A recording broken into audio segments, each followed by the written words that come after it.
There's a place at the very edge of Long Island where a concrete radar tower still stands over the cliffs, rotting, sealed, untouched. They say it was just a Cold War base, but people who grew up here talk about green lights in the sky, strange dreams, memory gaps, and tunnels that were filled with cement, not dismantled.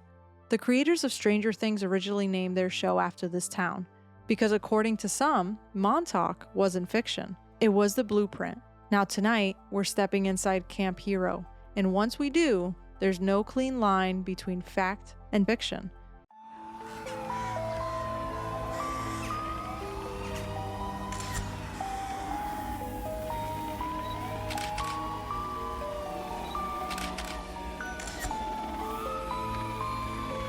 Welcome back to Macabre Mondays, where mystery meets the macabre with your favorite Deadly Mary duo. I'm Ale. And I'm Tom. Your guides through the strange, the sinister, and the spooky. That's right, baby. Cutthroat. Spooky. Where I tell the stories and he gets dragged along for the ride. Okay. Thank you guys for coming to today's episode. Now, today's episode is going to be rather interesting. Where do you think we're traveling to, Tom? And I know you know, so Tom knows what this episode's about. He actually is the seed that was... I was. Yes. And I'm so excited because it sounds like you've uncovered so much more than I know on this. Okay. And I was already so interested into it. Yes. So, I have a feeling we're going to go see Steve on Long Island at the Montauk Project. Yeah. You talking about Steve from Stranger Things? Yes, even though I know the TV show. Wasn't it based in like Indiana or something? Yeah, well, it was actually filmed in Atlanta, but it was a fake town of Indiana. Hawkins, Indiana. Yes, and it was basically all that. Yes, which is funny because you're from Indiana. I am. So it's just funny. Yes. It's a full circle. Full circle moment, but we will be going to Montauk, New York, where your homeboy Venica is from. Venka. I know this now. No, his name is... Oh, I still got it wrong? Vecna. Whatever. Yes, where Vecna is from. Now, I'm going to be a bearer of bad news, and right off the jump, I'm just going to give everybody a heads up that this episode is most likely going to be a two-parter, okay? I'm sorry. It's just what it has to be. And just tune in next week so you can find out more. I just want you to know. I've been on a kick. Exactly. I was going to say that. I don't think you guys understand. I know nothing of what she's been researching outside of that she's been learning a lot more about history in the U.S. and the government. And let me just tell you, I see her get eager as she's doing her research. But this was a whole nother level that I was seriously concerned how many parts of this episode this was going to turn into, because I truly saw this potentially going into a basically full month-long episode. Oh my God, no. I think I pretty much, from everything that I could find and reading, I was doing a ton of researching and reading. I bought some books as well. It's just a fascinating topic. I did my best to get just the high level stuff and everything else that I could find, but oh my goodness, the rabbit hole that this topic, that the Montauk Project sent me on is insane. Which originally, right now, it's the only reason why this topic has even been coming up a lot more so, and it's been more popular, is because of the show Stranger Things on Netflix. Now, if you guys haven't seen the show, it's pretty much kind of like this sci-fi horror series that follows a group of kids and adults in 1980s Hawkins, Indiana. Completely made up show, made up town. But as they uncover a vast government conspiracy, they come across supernatural forces and a very dangerous alternate dimension called the Upside Down. I'm sure you guys have all heard about it. Now, this is all stemming from the disappearance of one of the young friends at the beginning of the first season, which is Will. And they help this telekinetic girl named Eleven that you hear about. She loves Eggos. They help her escape, which then leads to all these battles against these crazy creatures like the Demogorgon, the Mind Flayer, and the powerful Venica. Yo, spoiler alert. I've not seen a single episode. This is just pretty much I don't think that's really spoiling I'm also really it. far behind, to be honest. I was like, I don't think this is spoiling it. I'm just kind of giving you an idea of what it is that you would entail watching the show. Now, I will say over the years, over the seasons, it's gotten spookier. Like even the last season, I was like, oh man, like this is getting dark compared to their first ever episode. But so the story, Stranger Things, is based off of a real or allegedly real secret government project called the Montauk Project, which we will be going today. We need to be going in today to Montauk, New York. Okay. All right. Now, before we get into this, I just have to give a disclaimer. I'm going to say something real quick. Okay. And I'm probably blushing because I don't know how much of the Montauk Project people even know, or the listeners or you. I don't know to an extent. Tom is the one that actually got me on this rabbit hole because I was watching the show. I was trying to catch up before Christmas. And Tom's like, that was based off of like something real. I'm like, huh? No fucking way. What do you mean something real? Boom. That's all it took. And I immediately was like, starting to dig deep to see what do you mean by there's something real here, because there's a lot. I'm gonna just get into. So that's why I want to say this is honestly a fascinating topic, and what allegedly happened with the Montauk Project is very controversial from what I could find, obviously, and as of right now it sits firmly in the category of conspiracy theory, or so you would think. Or so you would think. Okay, but so did aliens, and where are we now? That's all I gotta say. That's all I gotta say, okay? Bob Lazar wasn't a liar. Exactly. Tom was right. Exactly. And all my Blink fans know what I was referencing. So that's why I'm asking you guys. I'm not asking you guys to blindly believe everything, okay? Of course. There's gotta be... Just come in with an open mind. Yes, but we're just asking to keep an open mind. And even if you don't want to have an open mind, play along. Yeah, just play along. And just kind of, this is really definitely a topic that was just, I'm gonna go deep into it, but because the deeper I went into this research, it just became even more bizarre and more unsettling, and it was honestly eye-opening, to be quite frank. And you'll see why from what I learned about the U.S. history. It gets really weird. I thought I knew history. I don't think I did until now, which has been insane. But this topic is obviously very subjective. People will believe what they want to believe, and that's completely okay too. But this is also a paranormal podcast, and we're not here to tell you what to believe or what you think, what you don't. But we are here to explore the strange in this world. And from what I uncovered about the Montauk Project, genuinely left me feeling some type of way. I've been roaming these earth. These earth? These earth. These earthlings. Differently than before, okay? So as we move forward, it's a fascinating topic.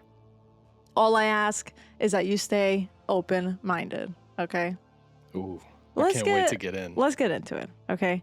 So there is a real place at the very tip of Long Island that looks interesting, almost strange that it's even there. If you drive all the way east through Montauk, New York, past the beaches, past the cliffs, past the lighthouse, you eventually reach a stretch of land that doesn't feel like the rest of the town. Now, it's a state park, but there is this massive concrete radar tower that was never meant to be seen by the public, or at least at first. Now, this place that I'm talking about is called Camp Hero. And long before it became associated with conspiracy theories and the show Stranger Things, it was a fully operational U.S. military base. Now, depending on who you ask, Camp Hero is either a former Cold War radar base that did exactly what it was built to do, or the site of one of the most disturbing secret government programs ever alleged in U.S. history.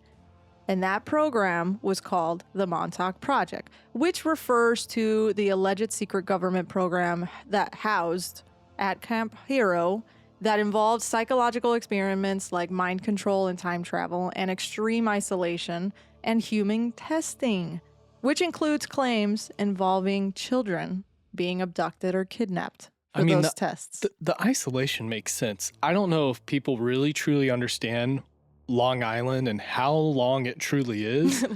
It's long. It's really Yeah. freaking long. Yeah. It takes, one time in my life, I lived near Manhattan, and to get to the center of Long Island, it takes over 2 hours driving, and that's without traffic.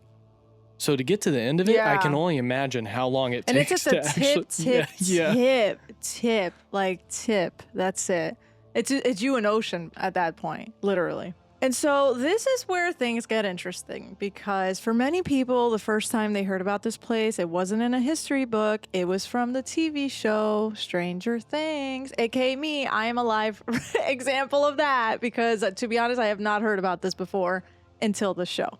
So when Stranger Things first aired, fans quickly noticed some similarities here, okay? What really solidified it, though, was that the creators of Stranger Things revealed and said that the show's original working title was actually called Montauk. Oh. And the show was being based off the secret government program of the Montauk Project. Okay? And it was going to take place in Montauk, New York. But they moved it, right? They moved it to Georgia, to the fictional town of Hawkins, Indiana. And this way they would be able to shoot all season round. Oh, that makes sense. Yeah. But weather is a thing. Yeah, right, exactly. And that detail alone, as you can imagine, sent people down a rabbit hole, learning about Camp Hero and what the Montauk Project was all about. Another thing, too, that they say, it's out there. I've been seeing it. It's a theory that the reason why they had to change the name was because the government didn't want any more eyes towards Montauk than it needs to be. The conspiracy too that just grows around it. Grows around it is insane. Okay, so before we're gonna get to Camp Hero, okay, get ready, because I'm gonna take you guys on a little bit of a U.S. history lesson, and I swear I kept it need basis what it is that we need to know. Okay, short to the point. Short and to the point, because we can't really know Camp Hero without unless we understand what happened at Camp Hero before Camp Hero and all this. So, all right, we need to start in the middle of World War II. In 1942, during World War II, the U.S. Army began construction of a military base at the easternmost tip of Long Island. The base, originally named Fort Hero, was called Camp Hero, but it was named after Major General Andrew Hero Jr. Interesting. Now, Camp Hero's mission was straightforward, strictly for coastal defense. Now, this is around 1942, okay? At the time, against the German submarines, the U-boats that were active along the Atlantic coast. Which, side note, because when I was reading that and I was finding that out, I was like, wait a minute. Why do these U-boats, these German submarines, look so familiar to the Battleship game? Okay. Yeah, I didn't know that was... I learned that's what it is? I learned that they used to actually play Battleship by paper and pen back in World War I. Really? Yes, and it was because of I guess I never actually knew they where look Battleship similar. started. Yes, they look... When you see the German U-boats, I put a photo there. Oh, yes. You see them? They just look awfully like the Battleship the submarine pieces. from the... Wow. Also, this looks so small, because look at the size of the guy standing out of the climbing hole. Well, remember in Battleship, they have different size ships. Well, yeah, but this is a submarine. Yeah. So they've got all shapes and sizes, okay?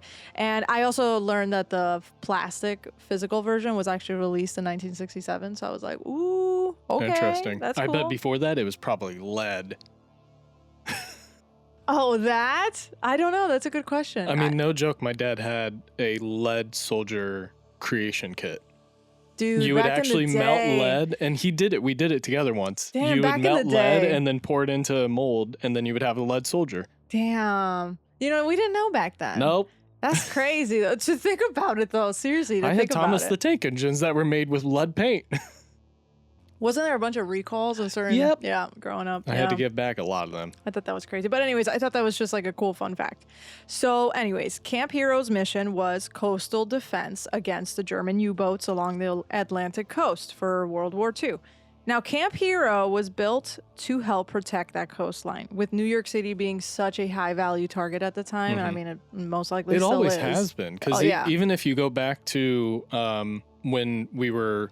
back in the 70s, in in 1776, when we were fighting to earn our independence, right, we actually had a chain going across from what's now known as West Point Military Academy across the Hudson that was blocking British ships from being able to get down the Hudson. True. Yes, I remember when and we you went got to see that. You got to actually, we Yeah. walked past part of the chain. Yeah, I thought that was so cool. Yeah. So exactly. So with New York City being such a high value target, even back then, even now. So, and also Montauk ends up becoming the perfect like geographic point. Makes sense. It's literally almost the furthest part out. Right. It is. I mean, it is the furthest part yeah. out. Yeah.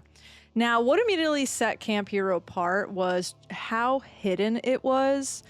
Instead of looking like a traditional military base, it was designed to look like a small fishing village, which made sense. So they had, because this was kind of like a wartime deception at the time, it was, you know, they would try to camouflage essentially. So if there were anybody trying to scope out where any of the U.S. bases are, it would be hard to. So they would even have like the barracks were disguised as homes. A gymnasium was built to resemble a church. They also had gun batteries that were camouflaged into the landscape. So this wasn't like out of the ordinary of something that they would do, because it was like their way of camouflaging from. Yeah. So, but I thought that was so cool.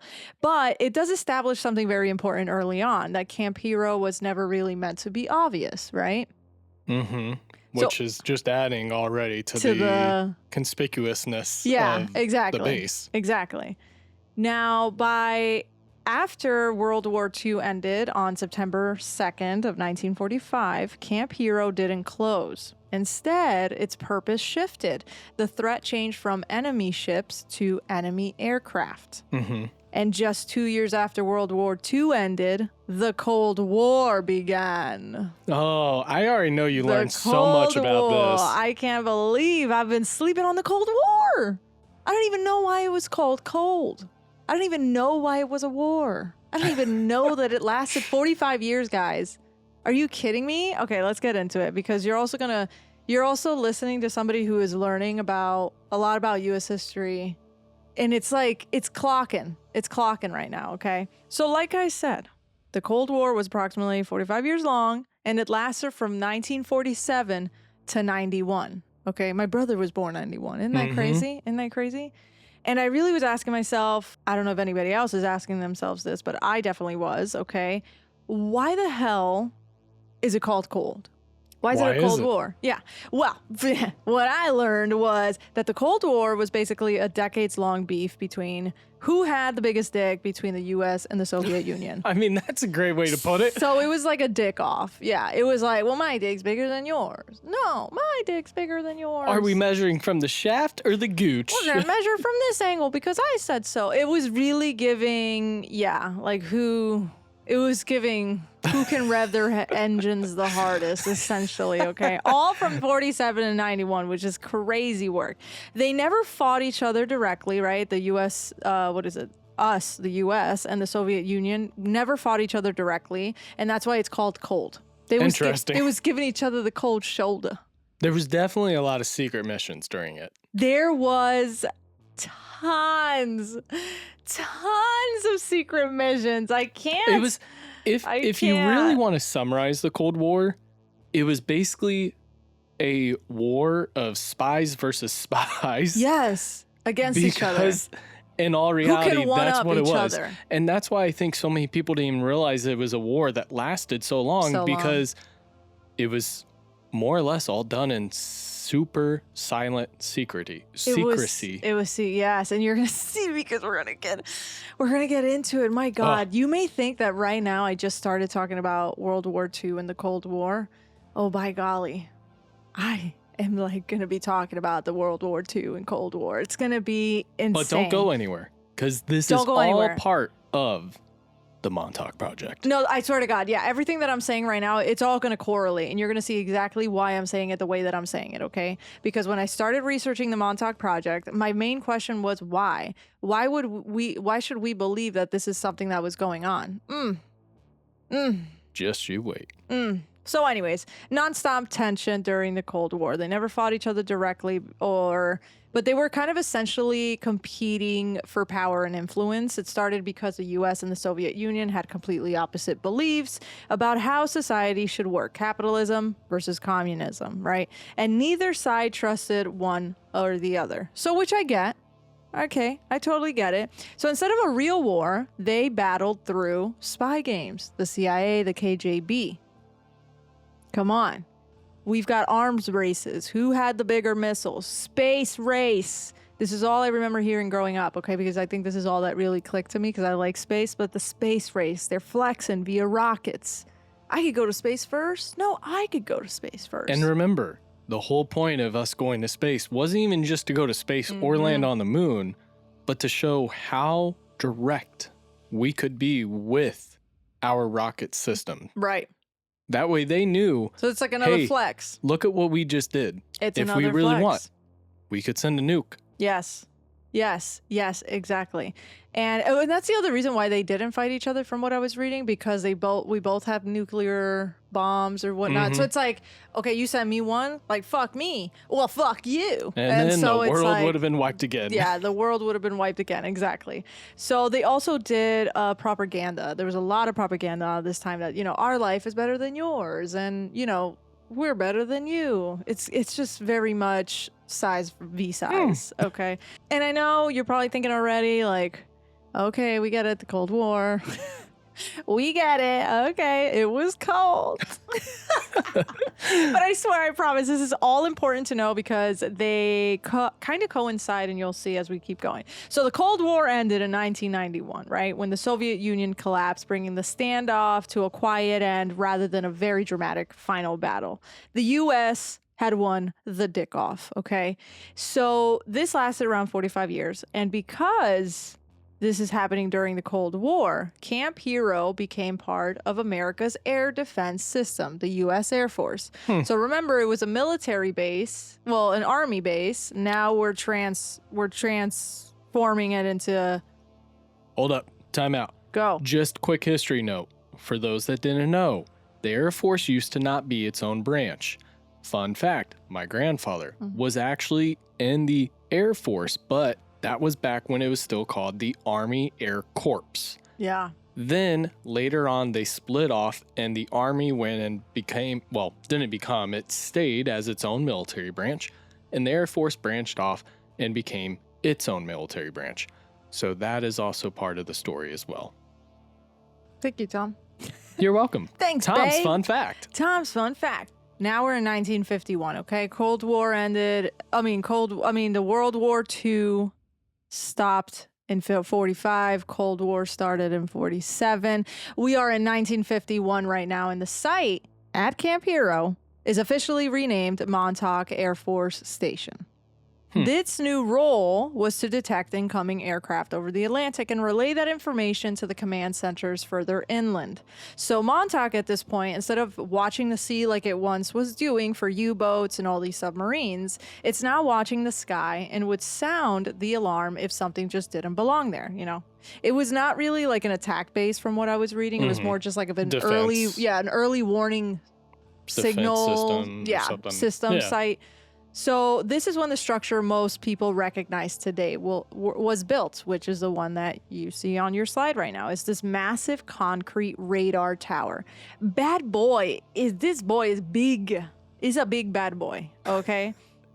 Inside that tower sat one of the largest radar installations of its time. Now, I'm just going to mention it, not that it really matters, but I saw it. And this tower is called an AN-FPS 35 radar system. Interesting. Okay. Think big building, big wings.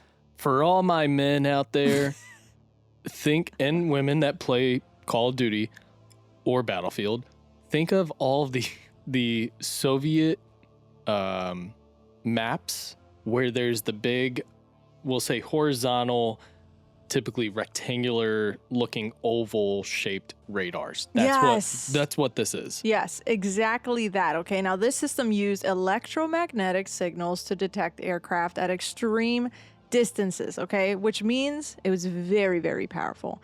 And that means that it would require a lot of energy, and it required a large physical footprint. So nothing about this technology was really secret, but it was, as you can imagine, very unfamiliar to the public around them, because imagine the people that are living in Montauk. Oh, yeah. This looks, and I'm going to post photos on socials, but this looks so out of place. Oh, for right? sure. It definitely looks out of place. And also imagine being in the 50s. That's another thought I just had. Like, it's 1951. You're hanging out in your Montauk house, and you look over and you see this massive radar tower. You have no idea what it has anything to do there. Were their homes even close enough that they'd be able to see this? Because you gotta think. You could definitely see, but I don't think. I mean, they weren't having neighbors, because obviously everything was also closed off. Because I was gonna say, think public. about even more modern day military bases. There's a lot of shit like this, big towers and shit on the military base.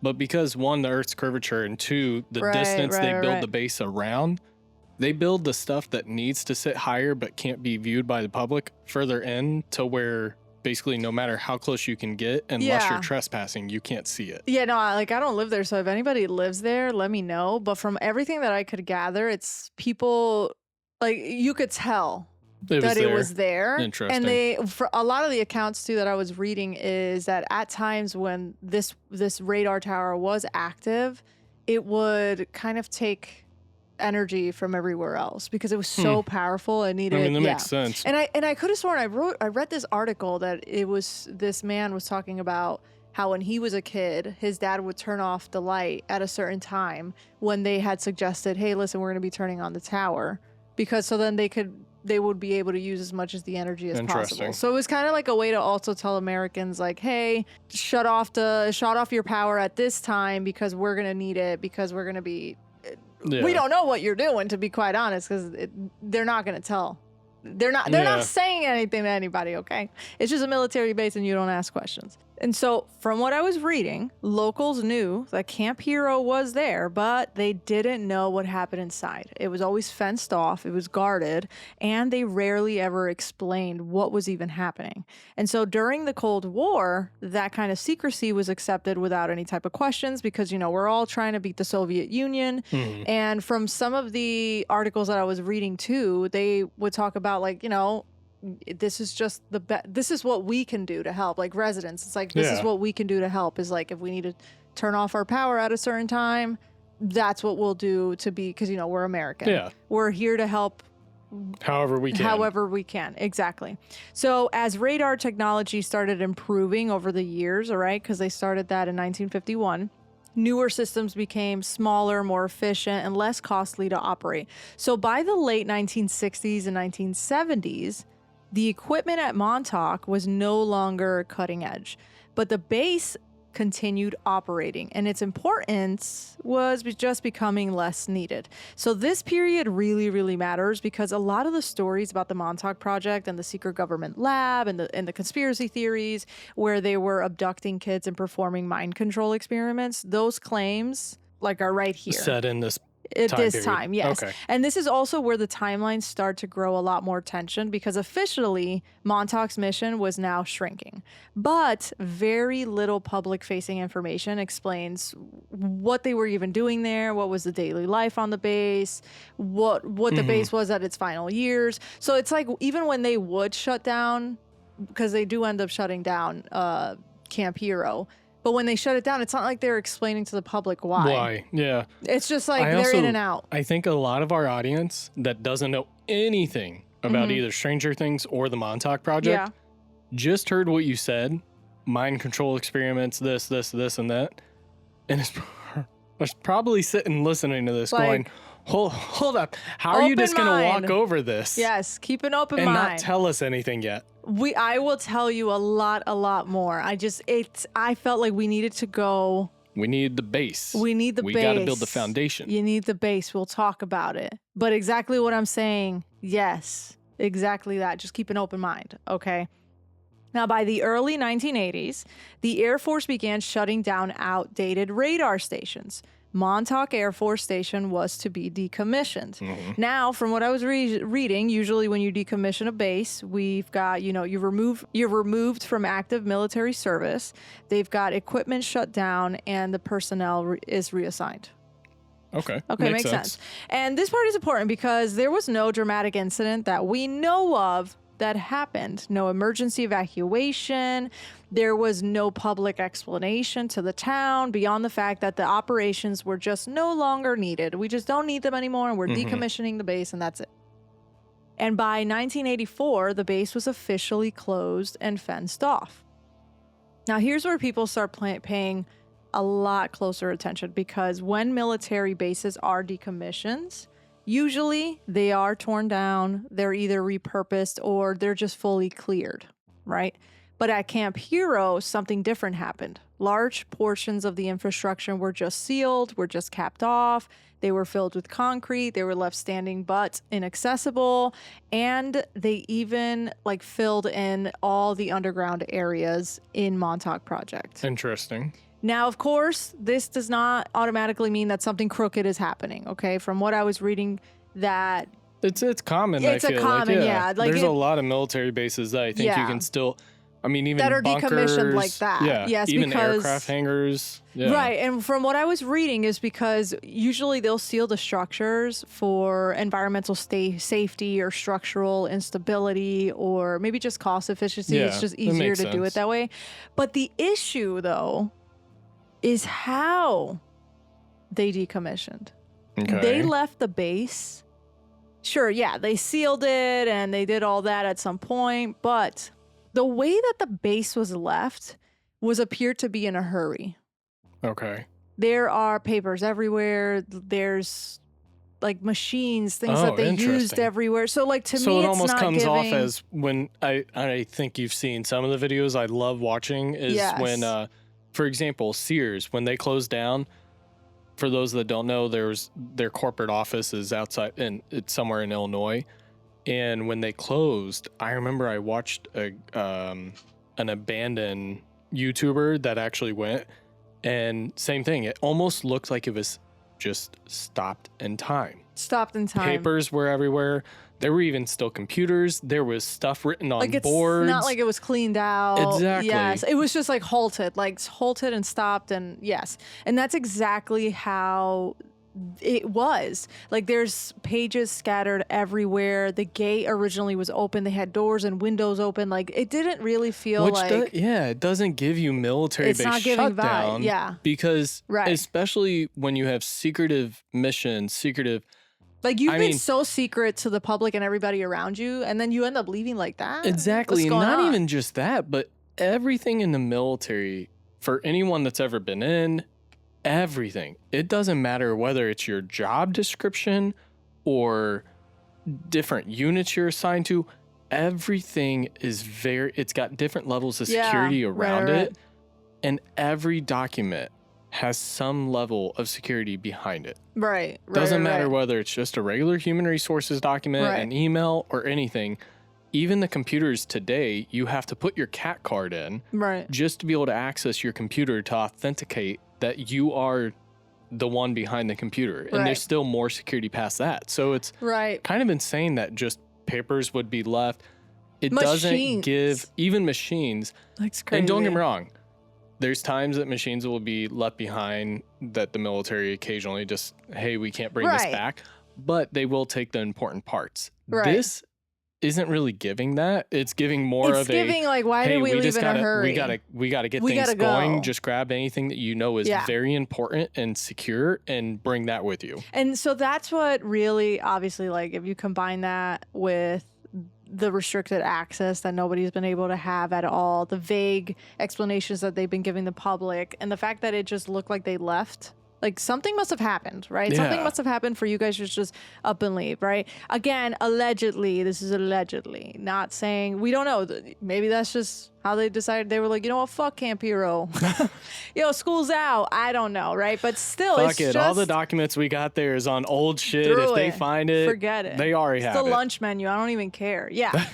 You know what I mean? For all we know, it doesn't necessarily mean something happened, but when you start looking at it, you really start thinking, yeah, that is kind of strange. What did happen? What is going on? Because even after the base closed and the radar tower remained, for many locals, that made it feel like the story wasn't really fully over, right? It's just like they were here and they were gone. So officially, the government was like, the radar is obsolete. We don't need it anymore. And the other thing, so officially the government was like, the radar's obsolete. That's why we're not using it anymore. But there's a theory that they were doing something in there to create something. And we'll talk a little bit more about it. But the theory is that they all left in a hurry because of a monster. A monster was created. Yes. It was something like it tore up the whole station, and hence why so much of the stuff was left behind. And it looks like they were and concreted in. And when they first turned on the radar, I was also reading that when people would turn on the radar, or whenever the radar was turned on, it would actually disrupt cars, TV signals from far away. So it's like it wasn't even just affecting the technical around it. It was also affecting the people. It almost sounds like the military, I don't know if the police use it, but I know the military uses it.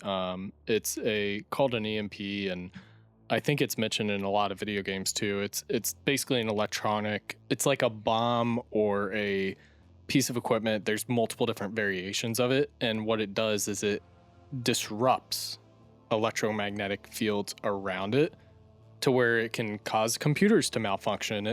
It kind of turns things off to where then all of a sudden it disables it to where then say security can whatever. Yeah, I mean, so there's it almost a lot. sounds like that's being caused as this is turned on, but the fact it's impacting a car, the only thing I can think of is, well, nothing, especially at this point, because cars they didn't have near the amount of electronics they have in them now. Right. Huh.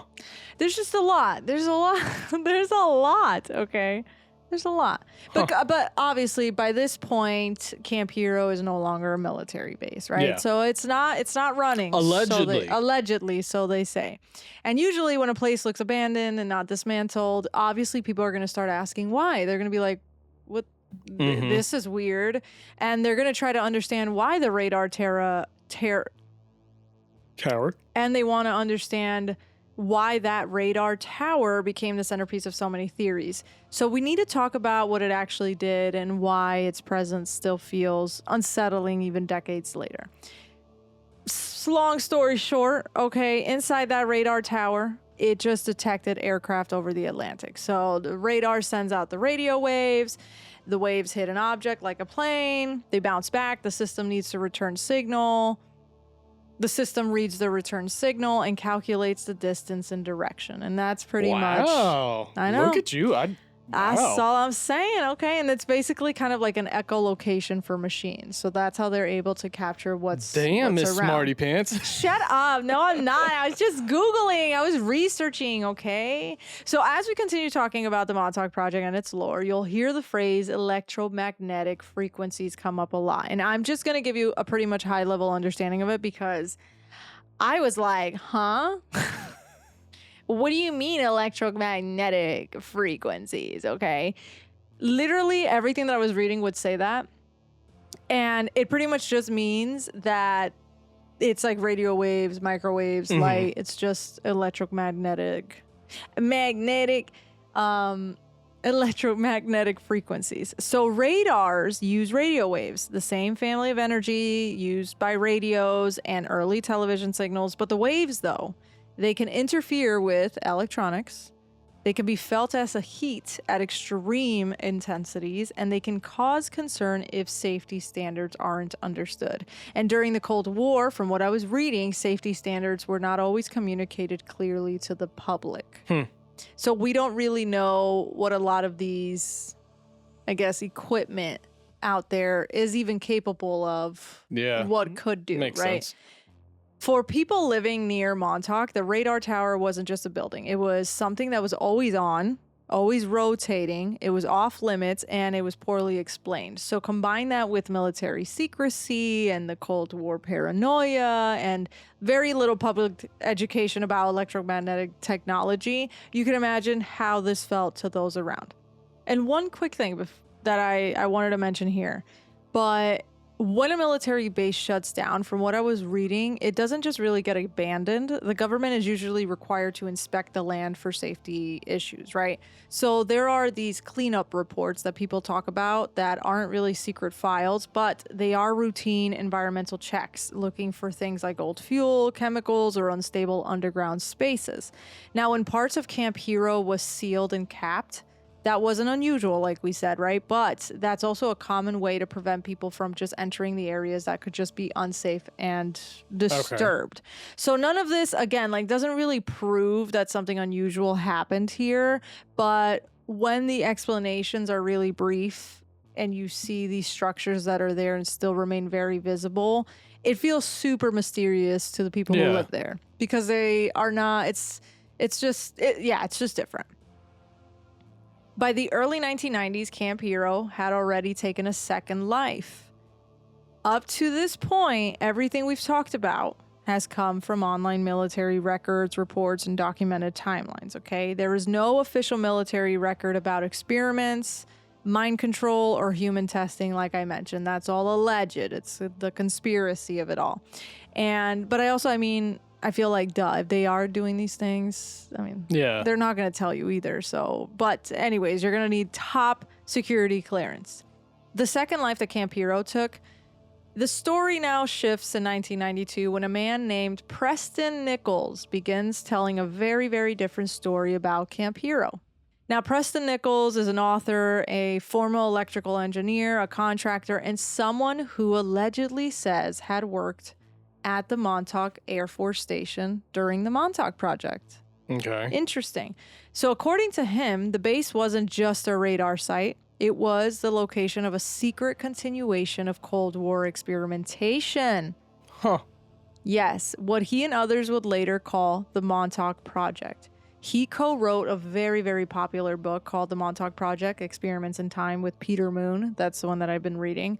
And in this book, he really exposes all the details of what really was happening in the later years of Camp Hero's real operation. Not what the government was telling us was happening, what he alleges says is actually happening at Camp Hero. And he explains why what happened at Camp Hero was so secretive. So in this book, he also mentions how after Camp Hero closed down and it was decommissioned, that it was actually still up and running with the full permission of the U.S. government. But why? Yeah. Why would this be up and running? Why do you still need it running?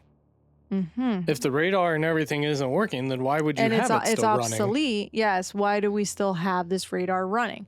Well, Preston Nichols claimed that in the later years of Camp Hero's operation, the base was used for psychological and time travel experimentation. Huh. Okay. Yes. Now, you've seen part of the show. I've seen, I watched it in the background while you were watching. Okay. There's a lot of similarities there. Okay. By that, though, when he says psychological and time travel experimentation, he meant mind control or mind influence, consciousness, how awareness, thought, and perception could work, and human behavior, how people respond to stress, authority, and suggestion. So not like physical weapons but more mental weapons is what was being created at the Montauk Project. Huh. And according to Preston, these experiments involved a few key techniques. It involved hypnosis, which is just the state of being in deep focus, and it can heighten suggestibility. You'll be a lot more open to guidance or ideas. Now, Preston claimed that hypnosis was used to lower mental defenses, influence memory, and increase compliance. And although there is no evidence that this was happening at Camp Hero officially, however, it does become hard not to believe that this is really what wasn't happening there, because hypnosis was being studied by intelligence agencies elsewhere at the time. Oh, okay. Yes. Huh. Yes.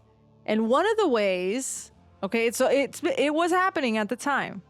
This is not that far-fetched. One of the ways that they were doing this, they also did this on the show as well, was through sensory deprivation, which just means removing all normal sensory input. So the isolation. The isolation. So typically involved isolating someone in darkness or silence, sometimes in a confined room or in a water-based tank.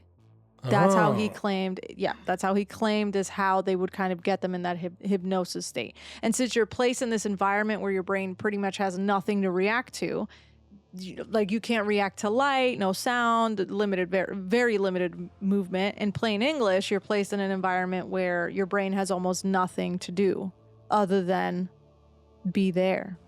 To be controlled. I might get this completely wrong, but I want to say it's Microsoft actually has a room that is so soundproof that even when you talk, things are absorbed so quickly, sound waves are absorbed so quickly that it is, supposedly, and I've not researched this much, but supposedly they offered and still are offering, I think, an insane amount of money for somebody to be able to actually stay in there for longer than X amount of hours. And I can't remember how many hours it is, but I think the longest person made it like maybe 3 hours short or something.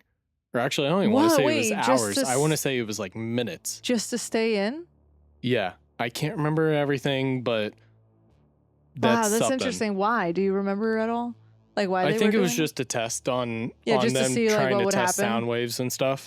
But then it kind of led to seeing how fast that would actually cause somebody to kind of feel insane. Yes, because that's what I was reading. So when you are deprived of such stimulation, your actual time perception can break down. Hallucinations can occur, and suggestibility can become way higher. So Preston claimed that this is what the government would do to make people more mentally vulnerable. Now, again, this is a claim. It's alleged, it's alleged. It's alleged, right? But if this is sounding far-fetched too, because I know I don't know. Maybe you're listening to this and you're like, really? Mind control? Time teleportation? I thought the same dang way. Oh, man, did I think the same dang way. I mean, I'm going to just say Chinese water torture is, in my opinion, one of the biggest mind controls. Oh, really? I mean, if I knew what it was. If you look into it, because it's like a mental. It gives you the effect that you are drowning, and it does make it feel like you're drowning. Right. But a lot of it's mental. Yes. And that's what the whole point of, allegedly, what the Montauk Project was. It's just like a mental thing. All right, let's keep going. Let's keep going. Okay. So like I said, think outside the box, please. All right, just think outside the box. You might think otherwise with what I might tell you. You might not. And that's okay too. It's not a big deal. But now this didn't really feel so far-fetched to people because by the early 90s, the public already knew something very important. That the U.S. government had actually conducted secret psychological experiments. Oh, really? It was known. It was known. I guess this is one thing I did not know. It was very well known to the public. So when they heard this, like, oh, okay, like mind control stuff, at the time, it wasn't really something. Yeah, it wasn't a big surprise at them. Yeah, they were like, yeah, we knew this. And you're probably wondering, how the fuck did we already know about this, right?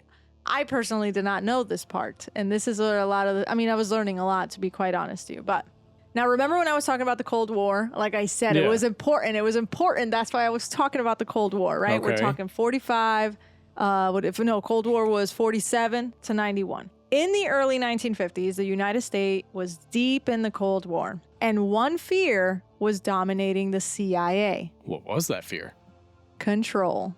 Huh. Mm-hmm. Okay. Specifically, could enemy governments control minds? Could they extract secrets without force? Could they manipulate someone's behavior? Now, this fear was fueled by reports that American prisoners of war had been psychologically broken during the Korean War. And so that in itself, that fear led directly to the CIA. Just to give you an idea of like how they were feeling at this time, I read this in an article on the history website by Brianna Knopfel. They talk about how in 1953, towards the end of the Korean War, Alan Dulles was the newly appointed director of the CIA, and he gave this speech at Princeton alumni, and he said, "In the past few years, we have become accustomed to hearing much about the battle of men's minds, the war of ideologies," he told the attendees. "I wonder, however, whether we clearly perceive the magnitude of the problem, whether we realize how sinister the battle for men's minds has become in Soviet hands," he continued. We might call it, in its new form, brain warfare. Oh. He expressed fears and uncertainty. Were they using chemical agents, hypnosis, something else entirely? That fear, we talking the head, okay? We talking the head. I mean, this makes sense, though, because if anyone that, again, even if you've just watched a military documentary, you don't even have to be in the military. This is known that this is a way. Even I don't think the police can technically admit that they do stuff like this, but a lot of this is known that they will cover your face. They'll basically take all your senses away, because then it causes you, and we have so many studies on this, it causes all of your other senses that you still have access to be even more heightened. Yeah. Which in return then can cause you to not think properly. The natural human body uses all 5 senses. Yeah. Basically 24/7.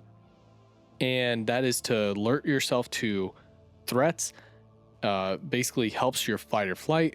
So when you get into that psychological thinking and you take away senses from somebody, right, one after another, with the sensory difference, 100%, it makes it easier to break somebody. Yeah, exactly. So I feel like it's kind of proven that this is a thing that we do. But it is, but I don't think people are seeing it in this way. And that's the problem. Because if you think about it too, when you go to the military, I mean, you even told me when you went in, it was like they try to break you by sleep depriving you, by getting you, like, you have to do certain things. Because they want to break you down and then build you up in their aspect. Yeah. Exactly. So what makes you think they're not doing anything further than that? It's true, because honestly, I remember...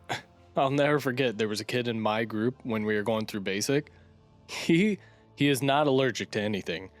And I'll never forget, we were sitting in med and they were asking medical history, and he came back out and said, I just told them I lied about not being allergic to anything, that I was allergic to peanut butter. And I said, are you allergic to peanut butter? And he said no. Okay.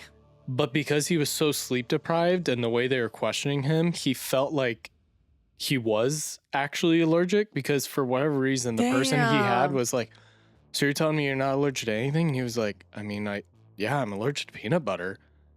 And they wrote it down, and then he came walking out. I said, what? So eventually they corrected it. Yeah. But it was just one of those things that was the first few days. And anyone that's gone through basic, at least for the Army, your first 3 days at base are the worst. It's called reception. It is the worst part of basic training. The rest of it's freaking amazing. The rest of it's not that bad. Yeah. But they keep you up. And depending on how you came in, the AC's not turned on the buses that bring you in.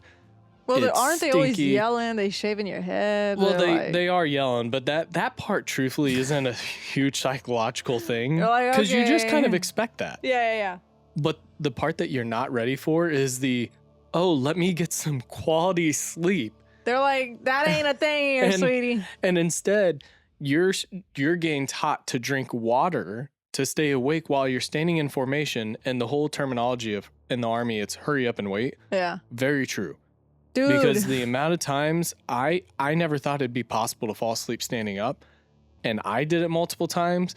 I had friends that did it multiple times. And you'd always wake up and have, typically, sometimes you're lucky, you'd wake up and have a brim of a hat right in front of your face. And that usually meant you were getting ready to go in push-up position. Get your ass up and run a track. Okay, they didn't do that. You're going to need 3 laps, buddy. Damn, I'm glad you were not a drill sergeant. I would have been great. I would have been like, you think you're going to take a nap on my watch?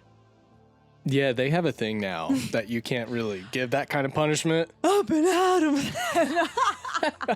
No, I wouldn't be good, dude. I'd be like, dude, totally, I get it. But yeah, Chill. Again, to your point, it's they're trying to break. It's very big mind. It's a mind. It's mind thing. games because how far can we take this? Exactly. What else can we do? What can we experiment on? How can we make this?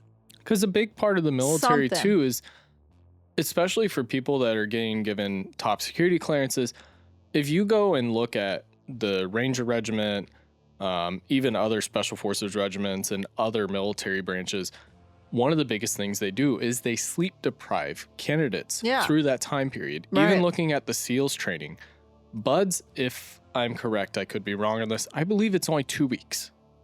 That's all it takes. You just have to last 2 weeks My God. to become a Navy SEAL.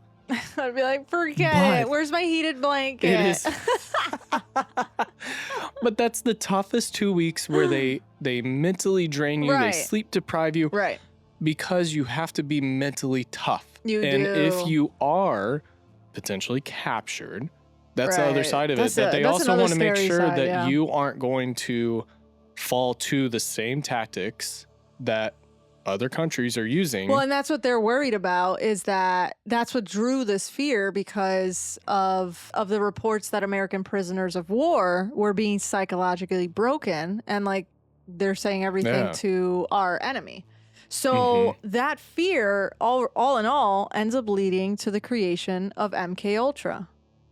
Oh, I've heard of this, but I don't think I researched it much. What do you know about MKUltra? I don't think I've researched it basically at all. I've just heard the name. I've learned so much about MKUltra, and I'm fucking shocked, okay? I'm shocked. I can't even believe. I don't even know it's real anymore. Like, I don't. Okay. And remember how I was like, oh, this sounds like this could be so far-fetched, right? Like, if you were already thinking, oh, I think this is far-fetched, like, Ale, you're losing me. One, this is like a paranormal podcast, so like I shouldn't have lost you. But if this is losing you, like the whole like conspiracy theory and time travel and mind control, if you thought that was far-fetched, okay, we're going to talk about MKUltra. All right, MKUltra is something that actually really, really happened, okay? I'm just saying, I think people that are listening to this episode specifically... I hope you guys are enjoying it, because one, I hope you enjoy it. I did my best. Two, I don't think you can really be doing much else, because there's so much... I mean, I'm just saying, I feel so drawn in by the amount of details, and I'm just like, holy shit. I'm so glad, because I was, for a second, I was like, I don't think I'm doing a good job. I don't think I covered this. You are killing it already. Thanks, babe. I appreciate because that. there's a lot, again, there's a lot that feeds into all this. It's a story. Yeah, it's a story. It's not just Montauk Project in itself. There's just so much to build. It's a character buildup just to tell you what you're already getting the grasp of what the Montauk Project has something to do with. Okay. And so it's like, again, it's that foundation. You're building that foundation it's for insane. the audience to understand the rest. Yes, and I think I'm trying my best. That's the biggest thing, that if I was an audience member, I'm putting myself in your guys' shoes, because I am an audience member most of the time. You are. And in this case, if I was working out, listening to this podcast while working, I don't think I'd be able to focus on work, because I'd be like, hold up. What the hell did she just say? What do you mean they were scared? And then on Spotify, I'd be clicking that little 15-second back button multiple times to get back a few. Say that again. Say that again. Okay, good. Okay, I did. And if we're missing some pieces, let us know. But this is a meaty one. Now, like I said, right, this couldn't be far-fetched. Like, this must be far-fetched. Well, in 1953, the CIA officially launched a program known as MKUltra. And it wasn't a single experiment, okay? It was an umbrella program with dozens of sub-projects under it, okay? I mean, there are a ton of different projects.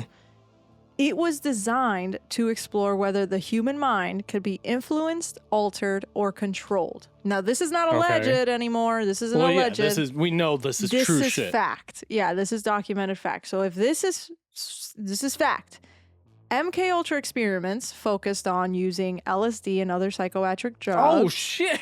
Hypnosis, sensory deprivation, sleep deprivation, isolation, and psychological stress. The goal was not to entertain or for curiosity.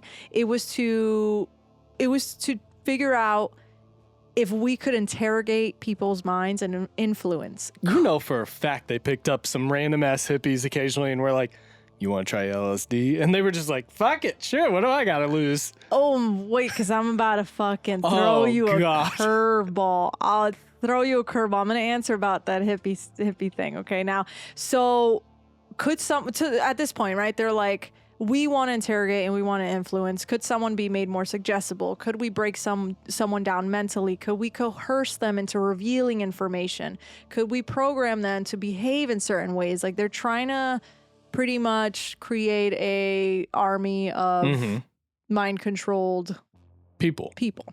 Why LSD though? Right? I mean, it's a strong-ass psychedelic. Yes, LSD was a particular interest because it was extremely powerful in small doses. Its psychological effects were unpredictable, and it could actually dissolve a person's sense of self and reality. Holy shit. So at the time, LSD was actually not widely known to the public. And in fact, much of its early spread in the U.S. came directly through CIA-funded research and distribution.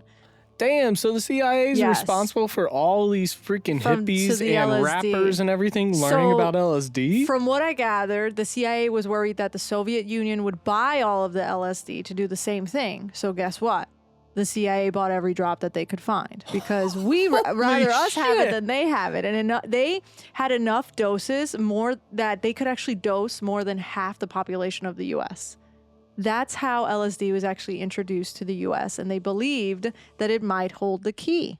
I know. I get it. Holy shit. The CIA believed that LSD might be a truth serum, a tool for psychological warfare, or a way to disrupt enemy operatives. So they thought if we used LSD, maybe we could brainwash, we could mind control, we could get people to do things that they would never do. What could...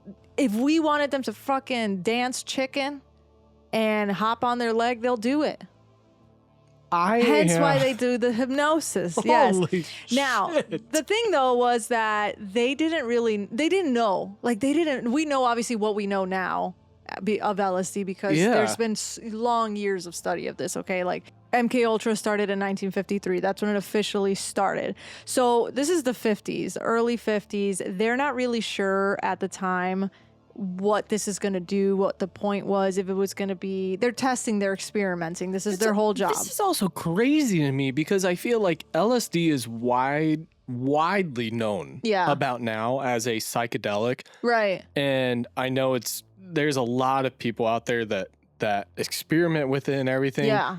Not in the sense of what we're talking about, but more of just for leisure. Yeah. For leisure. And I'm just like, the fact that this was only found out about 70 years ago. Yeah.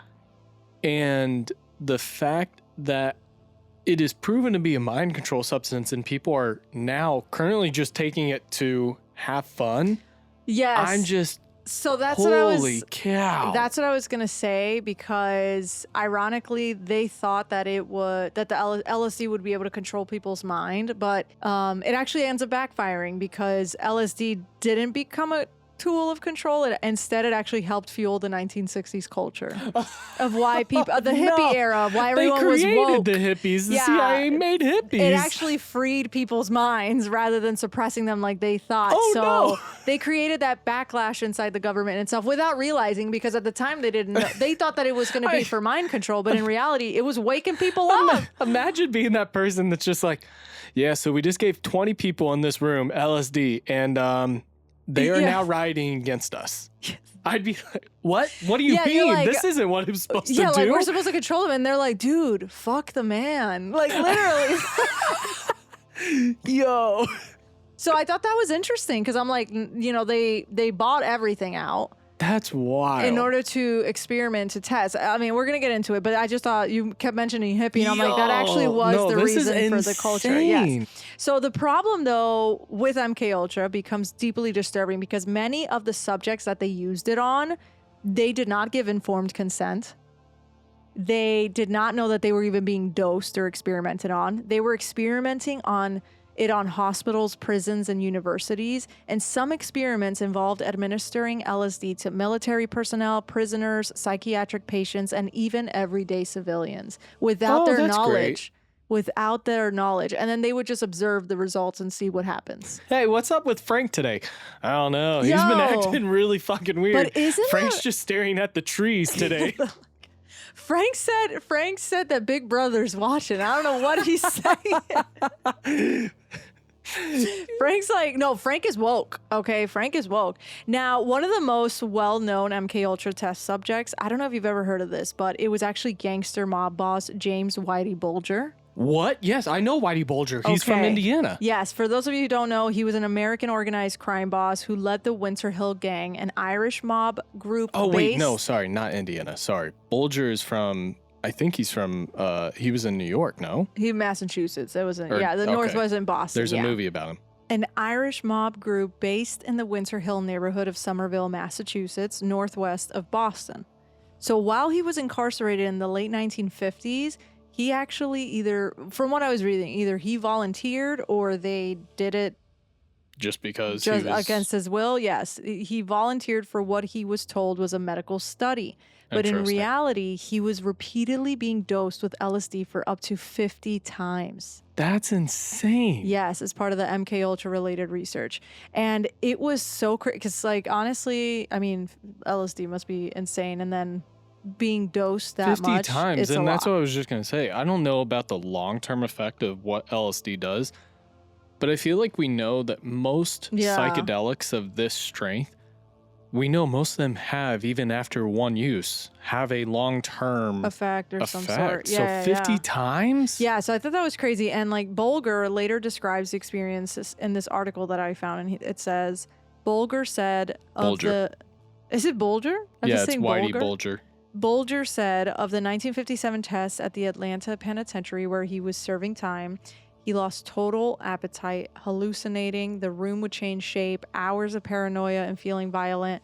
We experienced horrible periods of living nightmares and even blood coming out of the walls. Oh my gosh. Guys turning into skeletons in front of me. I saw a camera change into the head of a dog. I felt like I was going insane. That is insane. Right? What the hell? Yes, that I thought was crazy. And another one of MKUltra's sub-projects, because there's tons. Like, there are tons. When I was doing all this research, it was like, oh, project this. There's like Project Rainbow. There's Project Monarch. There's tons of projects. But another one of MKUltra's sub-project that I read about was called Operation Midnight Climax. Have you ever heard of that? No, I haven't. Okay, well, it was led by George White, who was a federal narcotics agent, secretly working with the CIA on the MKUltra program. And so the CIA would actually fund safe houses. They would hire prostitutes to lure men inside and secretly dose them with LSD. Oh my gosh. Yes, then George White would watch to gather information through like a two-way window. That is to see the absolutely effects. insane. Yeah, to see the effects of how LSD works and how can we mind control and all that. I just want to ask, because I think some of the audience might be wondering, because obviously this is getting into the mind control, but where is this getting ready to tie back into Montauk? So the Montauk Project? Yeah. We'll get there because there's just one more Cold War moment that I need to talk about before we get to that part that you're asking. Okay, because it's going to help explain a lot about why mind control and psychic research didn't sound completely insane at the time either, okay? And why we get to where we get to with Montauk Project. In the 1960s, the Soviet Union actually began publicly showcasing a woman named Nina Kulagina. Okay. Nina was studied by Soviet scientists and appeared in state-controlled footage where she seemed to move small objects without touching them, like matches, needles, or maybe just some small household items. So in some demonstrations, she also appeared to control compasses and even influence biological processes. Oh, what the hell? Like the heart rate of an animal. Yes. Yo, that's so the wild. Soviets described this ability as psychokinosis, which in simple terms just means the ability to move matter using your mind. So what you're saying is she's the OG Chris Angel. Literally, though, literally.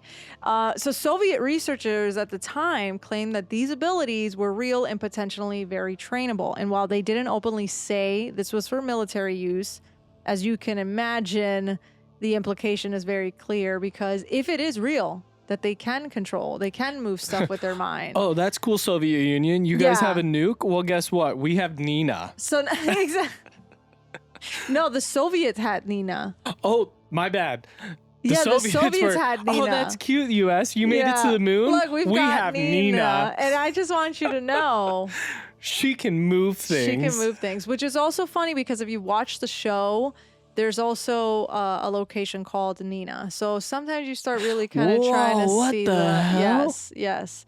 So there is a lot of correlations Yo, there it makes with me the wonder show. how much research How much of from Montauk Project and all the writers did the same research you're doing for this episode to write Stranger Things. Yeah, but they had, and they come up with the story. Insane. Yeah, they came up with the story. No, seriously. So when this footage and reporting reached the U.S., obviously the U.S. is like, not on my fucking watch, okay? Not on my fucking watch. We're going to get our own Nina. Guess what then? Yeah. And during the Cold War, fear wasn't just about what your enemy had. It was also what they might have. So we're trying to stay ahead of the game here. So this really suggested that the Soviets were exploring areas of humans' minds and the capabilities, and the U.S. should not be ignoring this. From what I was also reading about Nina, is her abilities. At the end of the day, we're not really sure if they're real or not because they were controlled. Yeah. So we're not entirely sure. But again, that might just be a way that they are trying to get the U.S. Yes. Which makes sense. Throw them off their game. Yeah. Makes sense. It was all mind control. Oh my God. They're even playing a mind control war. Against each other. Yes. I mean, to be fair, we constantly are doing that still. No, dead ass. No, for real. For sure. So when MKUltra ran for nearly 10 years, and it began in 53 and it stopped in 63. Why?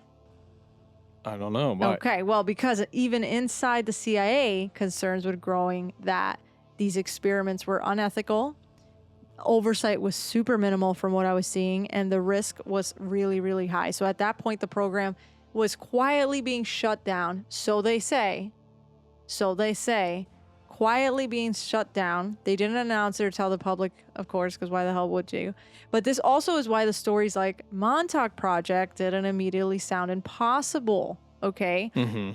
There were also 2 lesser-known government programs that actually existed that I saw. And once these programs became public, it permanently changed how people viewed the secret facilities and all this research and the stories like the Montauk Project, because what these other projects were doing was called remote viewing. What? Yeah, so remote viewing is the idea that someone can describe a place, object, or an event without physically being there. So like psychic spying. Isn't this something, I was going to say, wasn't this something that they did in Stranger Things? In the show, they also do that. I feel like there's 11 other is movies. able to do that. I was going to say, I think there's even other movies where this is kind of a theory that this is a thing. Yes. What was it? We just watched, Dr. Sleep?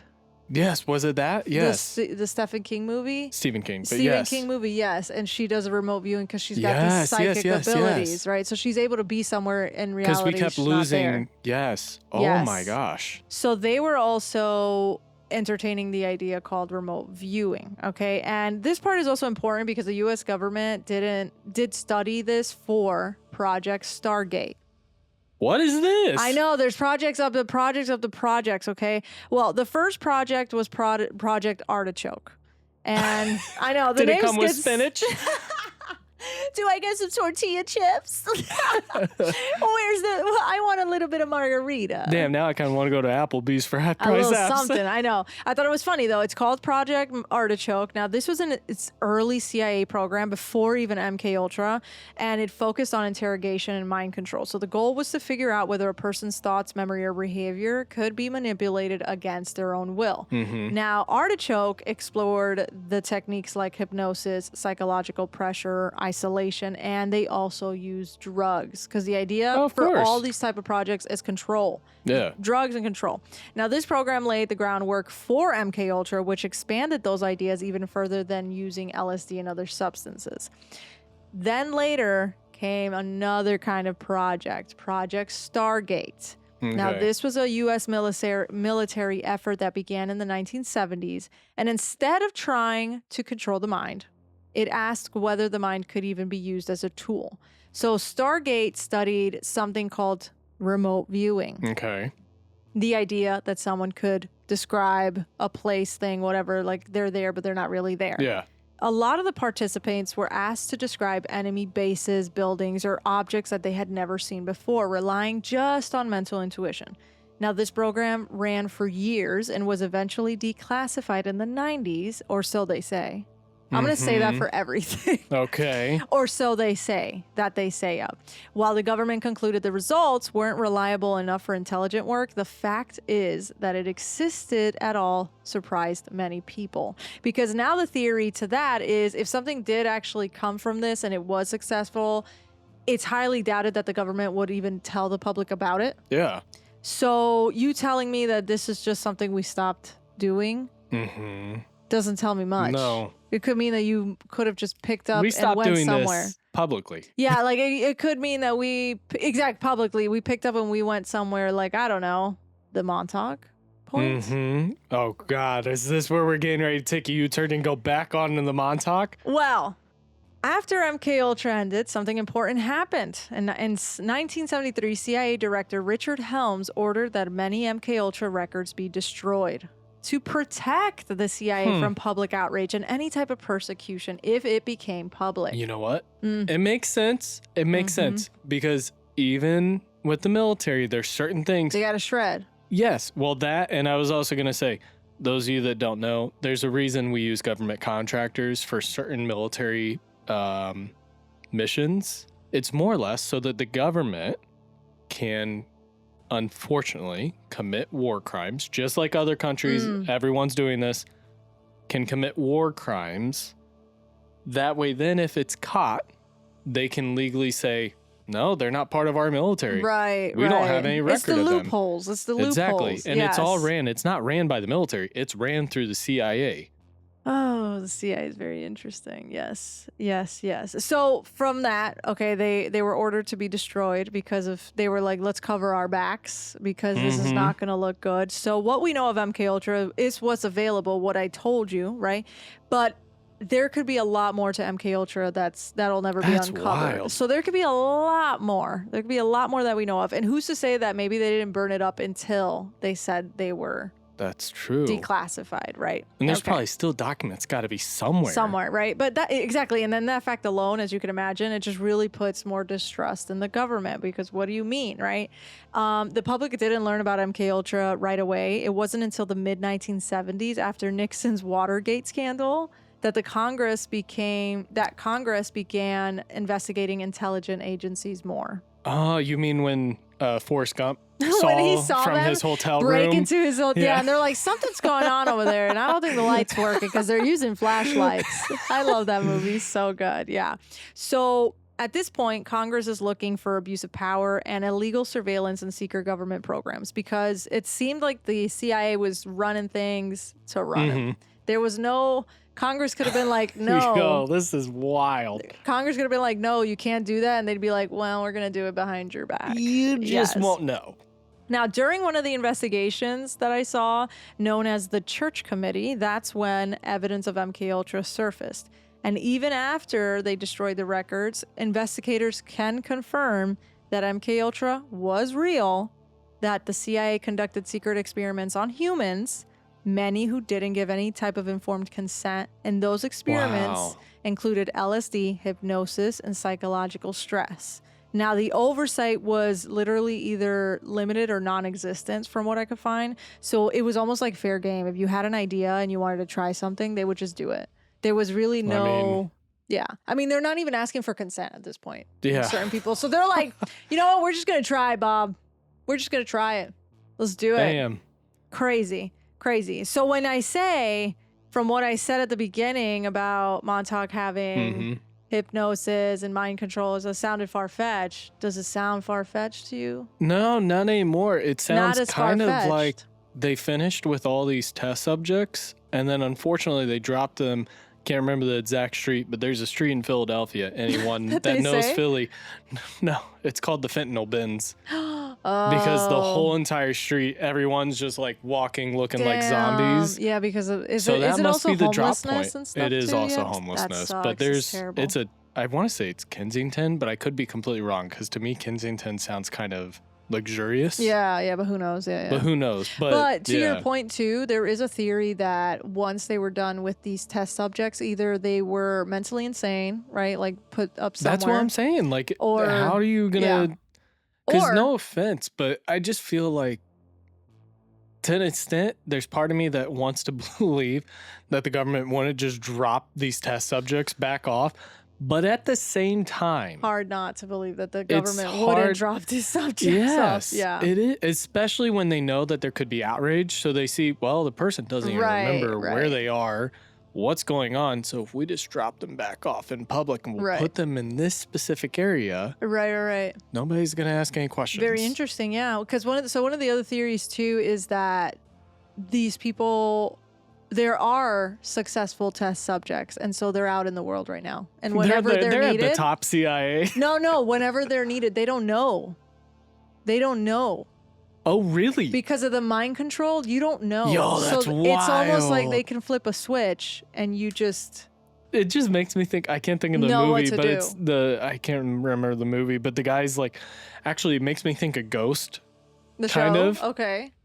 Where they get possessed, but they'll just be like controlling themselves, and then all of a sudden they're like, and it's the ghost is in control. Okay. And it's the government. That's how it looks. It's the government. They're just like working through their day, and then out of nowhere, all of a sudden the government flips their switch, and they're like, "Oh, we need to turn on test subject." Yeah, like Georgina. The Sims. Like the Sims. Boom. Yes. Georgina's just like at her desk at work. Well, she's like, I need to go to the White House. So she's like, why do I have the urge to go? I need to do that. No, what is it? So the conspiracy is that some of them that were successful are living amongst us that we don't know about, and I don't know how they turn them on, but something has to happen for them to be pretty much controlled and taken. I don't know. So it doesn't sound that far-fetched to me now, looking into all this. At the beginning, when I first learned about Montauk Project and what it said, I was like, oh, this sounds a bit far-fetched. What? But it's fascinating. It's a fascinating topic. Then I start digging into the U.S. history and like how things trickle one another, and we're still going through it. It just kind of doesn't sound so far-fetched, to be quite honest with you. It doesn't, and I gotta say, it just continues, because I feel like you and I have talked about this. I feel like from a young age, I've always taken anything and everything the government's ever said with a heavy grain of salt. Mm-hmm. And this, I think, just kind of solidifies a lot of the... You're like, there's even a lot heavier. of shit we don't know is going on. Even heavier. And the only person I trust is... I can't think of his name. The guy that writes The Simpsons. Oh my God, yeah, because isn't there a conspiracy? There's a whole conspiracy because he has continued to show episodes way early, and then all of a sudden that same exact thing happens years later. That's another fascinating theory too, because it is odd. It is so coincidental that it's some of the No, I totally agree.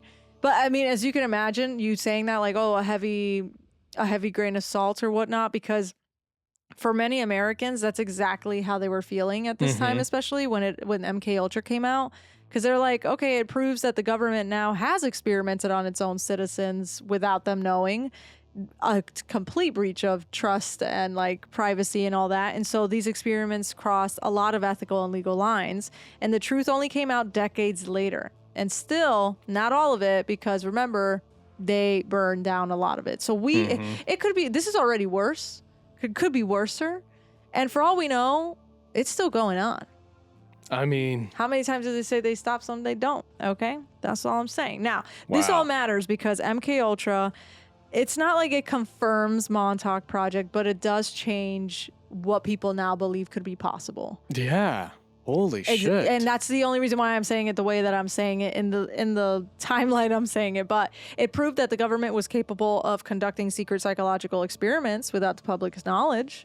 And once that happened, older military legends began to resurface and attach themselves to this place, to Montauk. That is insane. Yes. Again, because to me, my earliest days of kind of questioning the government was Area 51. Yes. Now, that's a big one. Full transparency, I've learned a lot and I dug deep into it. And a lot of it, do I think there were secret things that we've still never been told, but we think that there are beliefs behind it? Sure. But one thing that I do know is Lockheed Martin's Special Division, Skunk Works, has 100% developed multiple pieces of equipment there at Area 51. And to be honest, to me, that's also one of those things of there's that level of secrecy that I completely understand why the government doesn't want us to know, because I get it. I mean, we made the SR-71 Blackbird. To this day, that is still one of the most advanced pieces of flying aircraft that has ever been built. Right. You got to keep that close to the chest. Yes. I get it. Yeah, for sure. And I believe we've only ever lost one of those, and there still wasn't enough of it to be kind of recovered that could allow our enemies to figure out how that equipment worked. Right, yeah. You know? So that's why it's like just crazy when you look at the whole timeline of map of events. It's honestly bananas, because it's crazy. And so that's why. So before the Montauk Project was ever mentioned, there was another story already circulating. Oh no. And it is called the Philadelphia Experiment. Have you ever heard of the Philadelphia Experiment? No, does it deal with the people that I unfortunately was just talking about? No, it doesn't. It doesn't. But according to the legend, during World War II, the U.S. Navy attempted an experiment to make a warship invisible. And I'm not talking like stealthy. I'm talking invisible. All right, so Harry Potter cloak. Essentially, yes. Essentially, for the underwater. And so in order to understand the Philadelphia Experiment, we need to go back to 1943 in the middle of World War II. Oh, God. Now, the Philadelphia the Philadelphia Experiment is tied to the Montauk Project. Oh, really? Yes. Now, at the time, the U.S. military was racing to avoid enemy radar because we're in the waters. Remember, that was our main concern at the time. Protect ships from the German submarines and gain any type of technological advantage as possible. Now, radar detection, as you can imagine, being underwater is a serious threat. And that's where the story begins. Or it actually ends. For part 1 of our Montauk Project episode. Oh my gosh, what the hell? I know, I'm sorry. We're going to have to cut it here. And I think, we're going to have to cut it here. I'm so sorry, guys. Don't hate me, but I can't continue any further, else it's going to be like a 3-hour episode. No, it's going to be too long. All I have to say is keep an open mind.